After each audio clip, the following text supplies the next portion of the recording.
let me say this. There's some people whose entire framework of understanding and political awakening occurred underneath President Obama.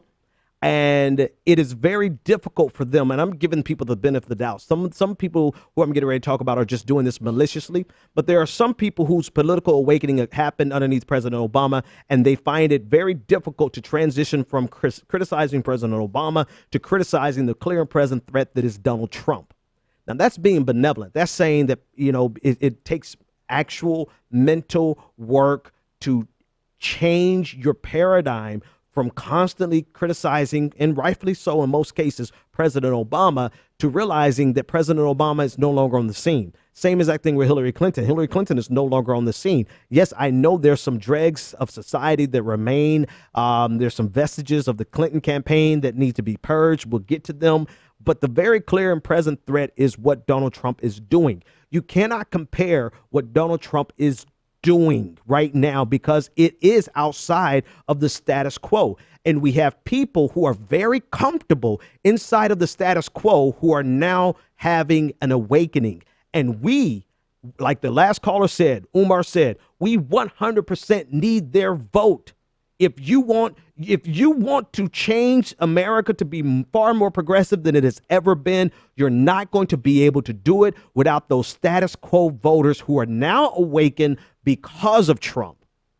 It just won't happen. We don't have the raw numbers to isolate them and to exist and to win office without them. The challenge on us is to keep them awake when the next Democrat gets in office, because that is one of the most dangerous times where people fall asleep. Now, that's the critique, very nice critique of people who have a hard time transitioning from criticizing Trump, criticizing Obama, criticizing Clinton to criticizing Trump because they had their political awakening. And it's very difficult. The flip side of it, you have some people who know they can get clicks off of still attacking President Obama because they're playing to the audience that all they know is criticize Obama and criticize the Democrats and criticize Hillary Clinton. And they're very maliciously so seeking any narrative they can find that would tie President Obama to everything that Donald Trump does because they're completely opportunistic, knowing full well that they can generate X number of dollars by putting out a video connecting this to President Obama.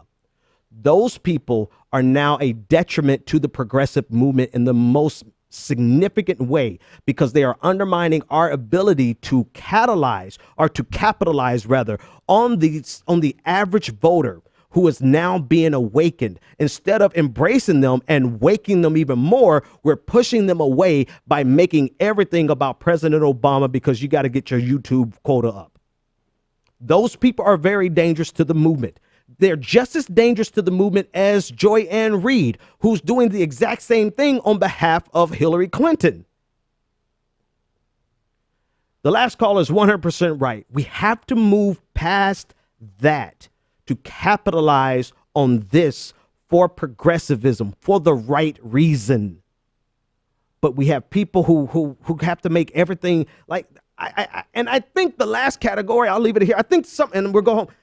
Some of them just aren't talented enough to actually find a critique of anything other than what they learned how to critique during President Obama.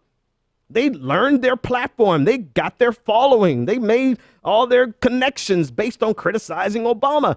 It reminds me, I'm going to talk about her, Jill Stein. It reminds me of Jill Stein not being able to understand the Syrian conflict except from the context of an American imperialistic narrative connecting it to an oil pipeline when there's far more connected to Syria than just a pipeline. And it shows the limits of their ability to connect the dots of what's going in the world outside of a paradigm that they have generally accepted. There's more happening here than President Obama. That's the moral of the story. There's far more. If anything, you should be able to identify that the U.S. war machine moves on from administration to administration. U.S. immigration policy moves on and just gets worse and worse because it's beneficial for everyone to scapegoat immigrants.